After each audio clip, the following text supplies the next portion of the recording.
So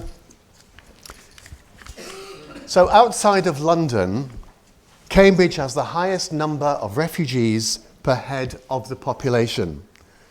Thus claimed the Cambridge Daily News of December 1939. So though a very loose network of refugee supporters had been in existence before the Anschluss of March 1938, it was that apocalyptic event in Austria and Vienna and the mob violence that we call the November pogroms or Kristallnacht throughout Germany on the night of the 9th and 10th of November 1938 that really led to the formal setting up of the Cambridge Refugee Committee. Its principal role was to provide hospitality and a whole range of child and adult welfare services to the refugees here in the city and beyond. From 1940, Cambridge was designated as a hub for the care of refugees throughout the whole eastern region: Cambridgeshire, Norfolk, Suffolk, Essex, Herts and Bedfordshire. At any one time, in a very volatile period of evacuation and re-evacuation, there were at least 100 children being cared for here in this city, children who came mainly on the kinder transports, and perhaps 700 or so more in the wider region, but still under the auspices of the Cambridge Refugee Committee. Among the many active members of the Cambridge Refugee Committee were Sybil Hutton, seen here on the left, and her husband, Professor Robert Salmon Hutton. In those days, people always had wonderful middle names. He was the first chair in metallurgy at Cambridge University, hence my rather weak pun on their Mettle. It's not the first of the talk. He was a fellow of Clare College. He was not a member of the Cambridge Refugee Committee, but nonetheless incredibly active as a refugee rescuer and supporter, as we'll see as I go along. So let's see, this is going to work? Yeah. So the quote, "My whole house here is working night and day on refugee problems, mainly for children, with which my wife is concerned, and for academic people. Professional, commercial and industrial cases come in between, and in many ways the most difficult of all." So this was Robert Hutton writing to a British colleague on the 17th of June 1939. I like the phrase, his whole house was working on the refugee problem. And never was a statement more accurately expressed.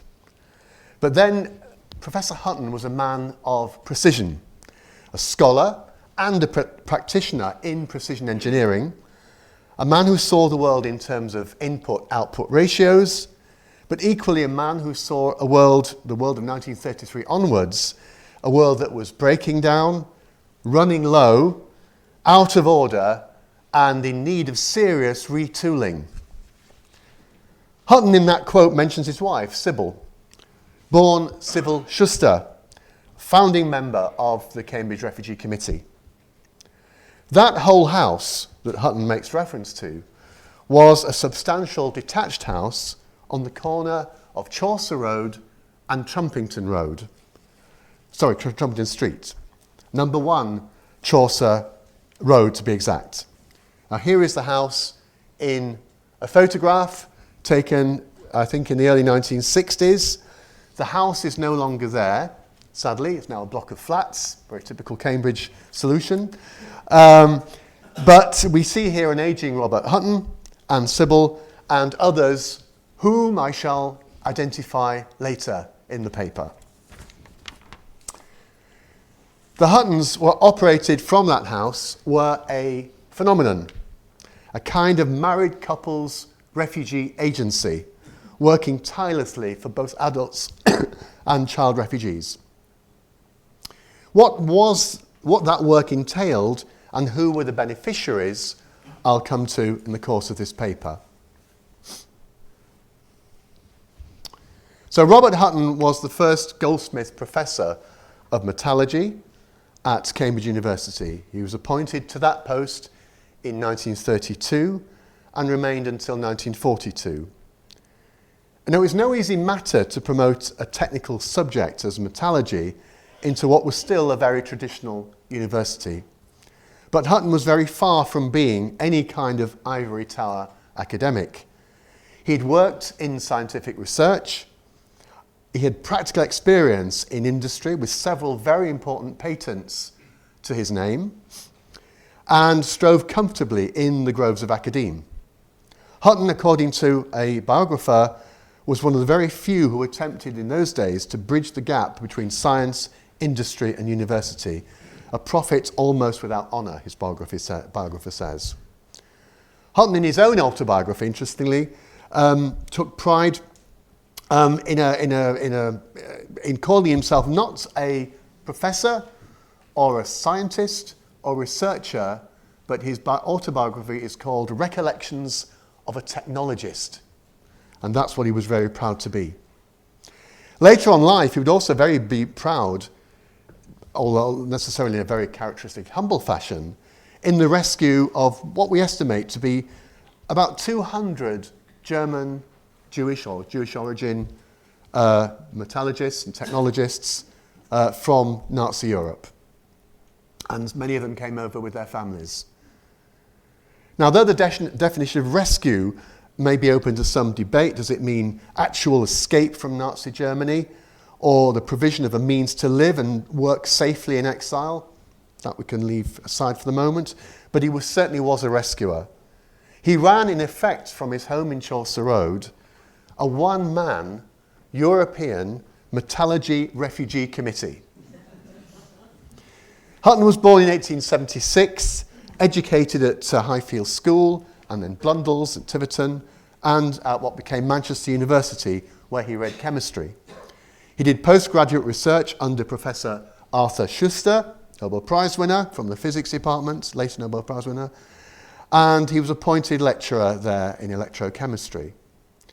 For Hutton, Schuster was a very inspirational teacher, mentor, guide, and perhaps more importantly, future father-in-law, because he became a long-time friend of the family and eventually married one of the daughters of Schuster, Sybil, in 1912. Here you can see a picture of Robert with the famous kind of Wardian moustache there, and Sybil on the right, and two of Sybil's sisters on a picnic round about 1912. Well, not dated, I'm afraid. Everyone looked like that in 1912, didn't they? Now, Arthur Schuster himself, his father-in-law, came from a German Jewish background, although, like many of people in that world, his parents had converted in the 1840s to Christianity, and Arthur himself was baptized in 1856 as a young boy. His parents had left Germany. Arthur's parents left Germany to develop a very flourishing textile business in Manchester, which someone yesterday said was a kind of city of London of the day, and it certainly was a very wealthy place.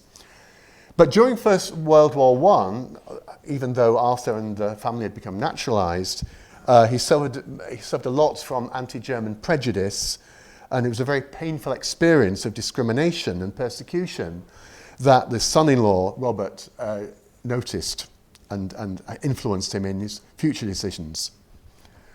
Hutton actually and Sybil left academic life to look after the family business, Hutton's family business, which is that of a silversmith in Sheffield, a very kind of practical, hands-on factory owner. In 1921, Hutton helped to found and became the first director of the British Non-Ferrous Metals Research Association. That position allowed Hutton to travel widely, particularly through Europe, and he gained rapid respect amongst the world's very select cohort of material scientists.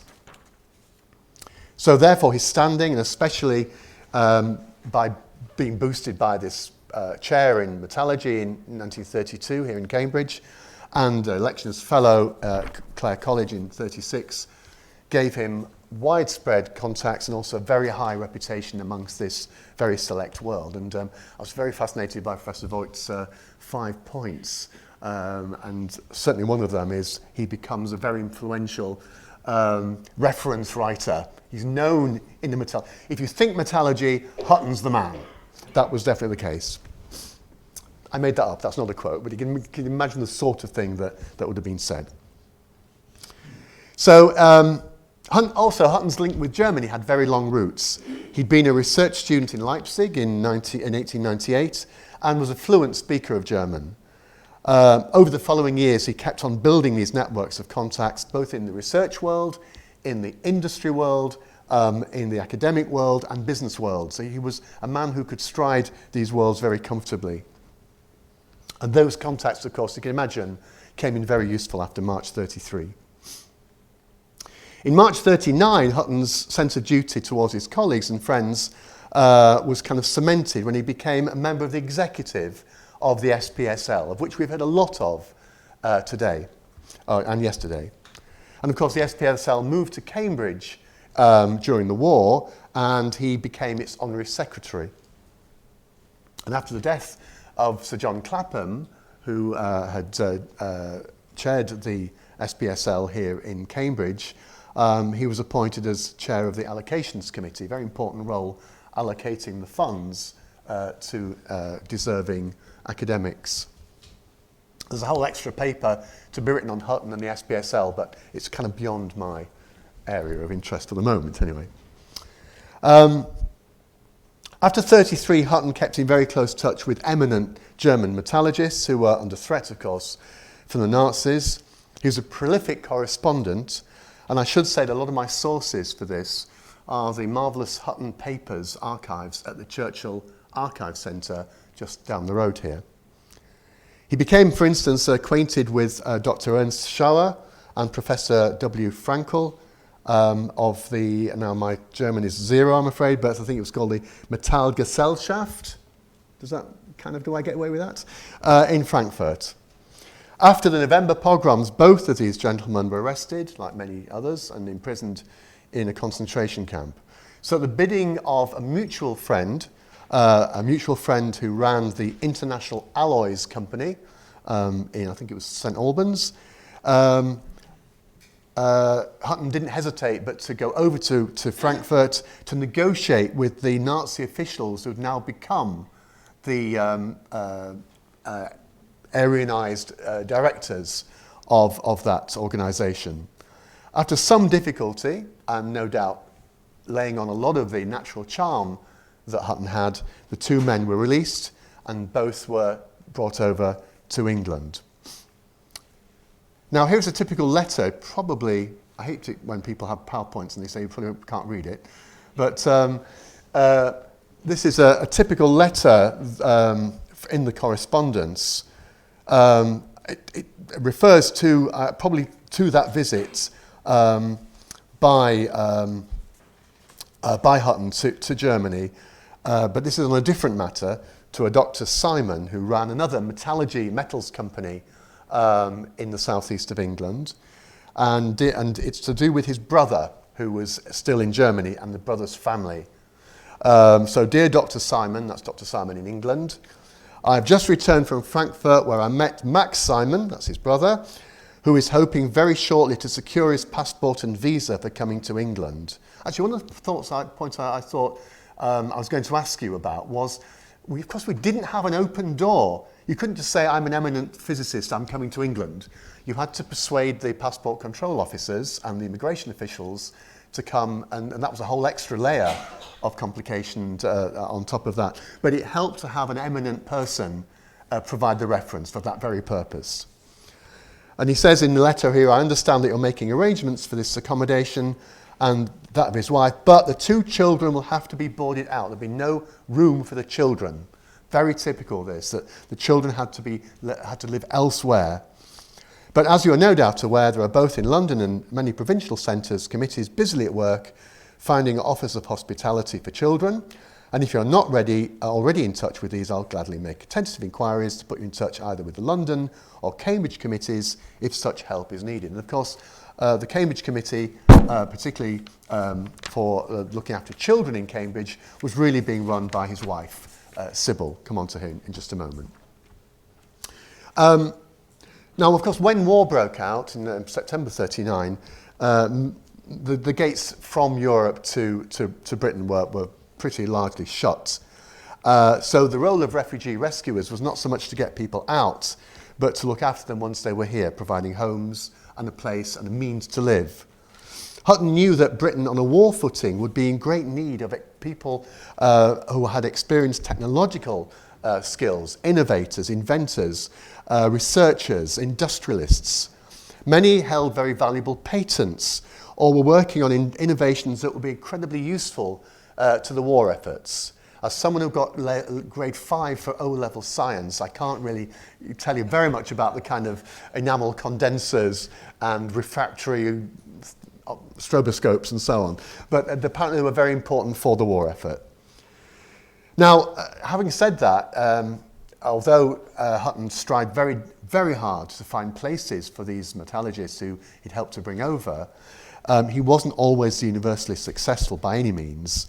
His correspondence, again there in the Churchill archive, is filled with polite but letters of rejection.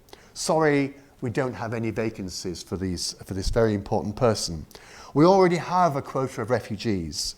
I'm afraid we're doing sensitive war work and the ministry wouldn't approve of employing a refugee.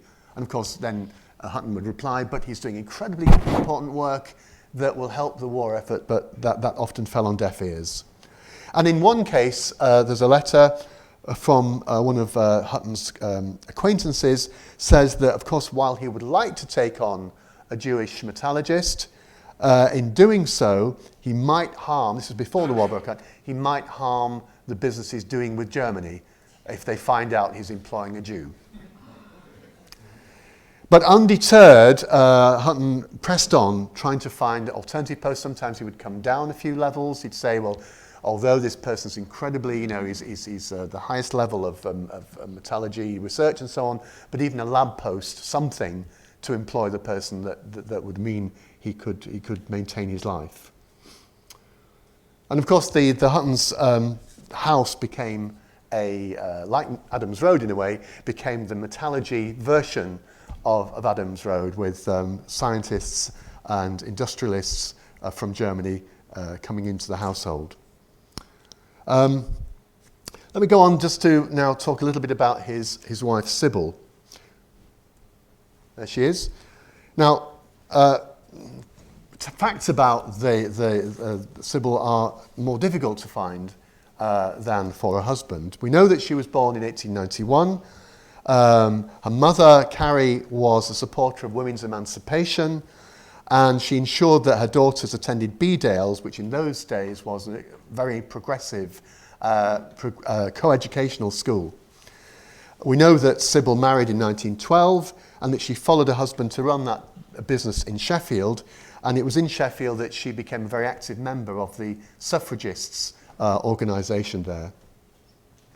She's described actually by the Cambridge Evening News in 1978 as a very old lady, as a former suffragette, but I think probably she was more on the less militant wing of that. She was certainly a very active member of the National Council of Women, which she joined in 1932 and remained a member for the rest of her life. And it was as a member of the National Council of Women that she probably met a lady called Eva Hartree, who had become Cambridge's first female mayor in 1924. Hartree had gone on to become national president of the National Council of Women, and was with Sybil and others one of the founding members of the Cambridge Refugee Committee. The leading light of the Cambridge Refugee Committee, a lady called Greta Burkill, who my friend Rosemary has done a lot of work on. Give us a wave, Rosemary, there you are. There she is. Were founding members of this incredible committee. Greta Burkill, Sybil Hutton, and Eva Hartree are the names that keep cropping up in the records. Adding to that, there were other, particularly women, who were very active. The blind medievalist that we talked about yesterday, Wood Lee, Quaker Hilda Sturge, and the future founding fellow of Lucy Cavendish College, Margaret Braithwaite. They were the mainstays of that refugee committee. They ran an office from number 55 Hills Road, which is on the corner of Hills Road and Station Road, and there it is today. As a restaurant, the Gros Franc, and as a hairdresser next door. But it wasn't there in 1938. In 1939, this became the headquarters of the Cambridge Refugee Committee, providing foster homes and hostel accommodation for the refugee children in its care, very much in loco parentis. It also ran in this building on the left-hand side a social club, the 55, because it was 55 Hills Road, in which there were dances, talks, lessons in English. There was a small library, a gramophone, and remarkably, a kosher canteen on the top floor. All this paid for and run by the committee members. Number 1 Chaucer Road, going back to our friend Sybil, I'll just go back a stage there. Number 1 Chaucer Road itself became a haven for refugees. For instance, a lady now called Laurie Robinson, who is now 96 and very much a friend of mine and someone I've interviewed extensively, was fostered by the Huttons and remembers the whole house being buzzing with visitors whose first language was German. Sybil herself took in 4 refugees to live in the house, had a refugee woman in her mid-20s as a maid, because that was the way you could get people out of Germany on what was called a domestic permit. She ensured that Laurie herself, as a 16-year-old girl, was properly educated at the High School for Girls in Long Road, now the Sixth Form College, and that fees were found to pay for that education because it wasn't free.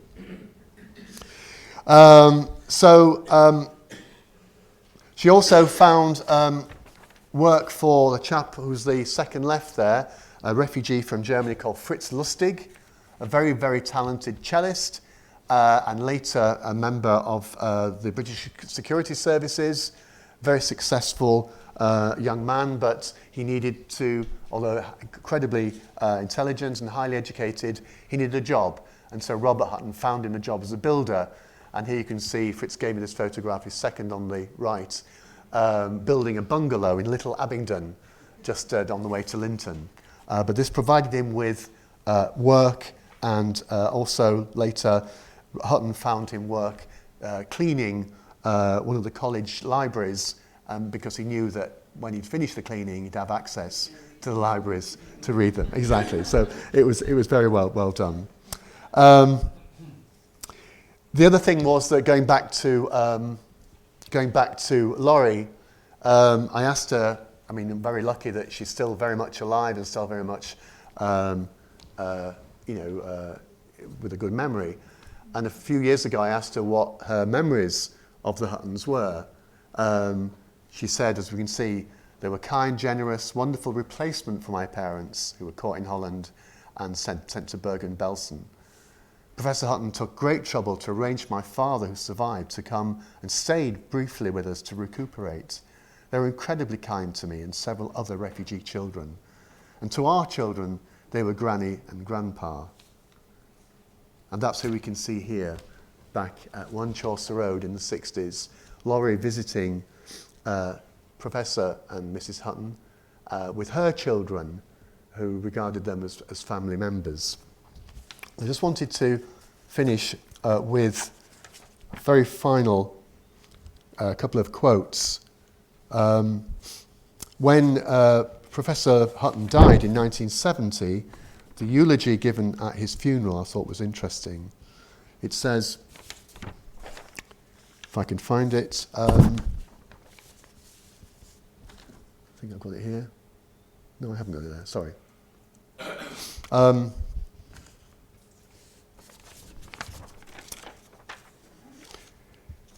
He said the following about Hutton: "Never was there a sign here of a closed mind or rigidity of opinion.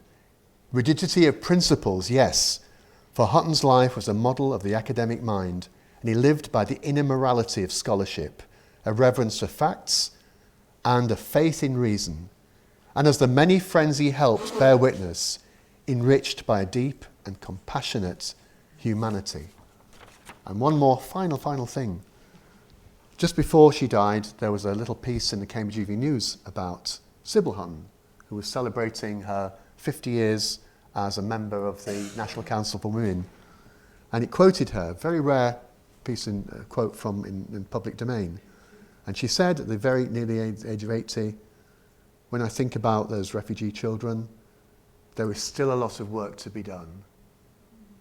So I'll leave you with that thought. Thank you.